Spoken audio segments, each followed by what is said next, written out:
പ്രിയ പ്രേക്ഷകരെ, ഫോണുകളിൽ അഡിക്റ്റാവുന്ന കുട്ടികളോട് വായിച്ച് പഠിക്കാൻ ആവശ്യപ്പെടുന്ന രാജ്യമായി മാറുകയാണ് ഡെൻമാർക്ക്. 15 വയസ്സിന് താഴെയുള്ളവരിൽ സമൂഹമാധ്യമ ഉപയോഗം നിരോധിക്കാൻ ഒരുങ്ങുകയാണ് ഡെൻമാർക്ക്. കുട്ടികളുടെ ഇടയിൽ അക്രമവാസനയും മറ്റു പ്രവണതകളും വർദ്ധിക്കുന്നതും ഇത്തരമൊരു നീക്കത്തിന് പിന്നിലുണ്ട്.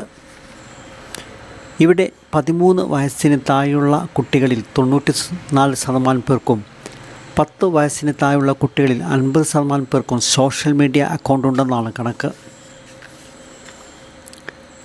ആദ്യം ഇത്തരമൊരു നിയമം നടപ്പിലാക്കിയ രാജ്യം ഓസ്ട്രേലിയയാണ്. കുട്ടികൾക്കിടയിൽ സമൂഹമാധ്യമ ഉപയോഗം നിരോധിക്കുന്ന രണ്ടാമത്തെ രാജ്യമായി ഡെൻമാർക്ക് മാറുകയാണ്. 15 വയസ്സിന് താഴെയുള്ള കുട്ടികളിൽ നിയന്ത്രണം ഏർപ്പെടുത്താൻ ഫ്രാൻസും നടപടികൾ തുടങ്ങിയിട്ടുണ്ടെന്നാണ് അറിയുന്നത്. സമൂഹമാധ്യമ കമ്പനികൾ കുട്ടികളുടെ യഥാർത്ഥ പ്രായം കണ്ടെത്തുന്ന ആപ്പ് നിർമ്മിക്കണമെന്നും അല്ലെങ്കിൽ ഇതിനായി സർക്കാരിൻ്റെ ആപ്പ് ഉപയോഗിക്കണമെന്നുമാണ് സർക്കാർ നിർദ്ദേശിക്കുന്നത്. യുവതലമുറയെ ലക്ഷ്യം വെച്ച് അശ്ലീല ഉള്ളടക്കത്തിൻ്റെ സാമ്പത്തിക ചൂഷണത്തിൻ്റെയും ആഗോള ആശങ്കകൾ വർദ്ധിച്ചു വരികയാണ്. അതിനാൽ പ്രധാന ടെക് പ്ലാറ്റ്ഫോമുകളിൽ സമ്മർദ്ദം ശക്തമാക്കുന്നതിനാണ് ഇത് രൂപകൽപ്പന ചെയ്തിരിക്കുന്നത്. എന്നാൽ പല ടെക് കമ്പനികളും പ്ലാറ്റ്ഫോമുകളിൽ പ്രായപരിധി ഏർപ്പെടുത്തുന്നുണ്ട്. സത്യം ഇത് കുട്ടികൾ മറികടക്കുന്നുവെന്നതാണ് യാഥാർത്ഥ്യം.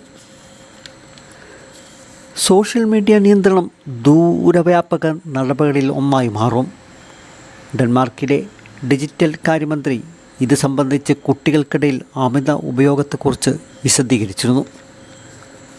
ഇന്ത്യയിലും ഇത്തരം നിയമങ്ങൾ കൊണ്ടുവരണമെന്നാണ് വിദഗ്ധർ സൂചിപ്പിക്കുന്നത്. കുട്ടികൾക്കിടയിലെ സോഷ്യൽ മീഡിയ ഉപയോഗം വർദ്ധിച്ചു വരുന്നതായി കണ്ടെത്തിയിട്ടുമുണ്ട്. വരും ഭാവിയിൽ ഓസ്ട്രേലിയയും ഡെൻമാർക്കിനെയും പോലെ മറ്റു രാജ്യങ്ങളും ഇത്തരം നിയമങ്ങൾ നടപ്പിലാക്കി തുടങ്ങും.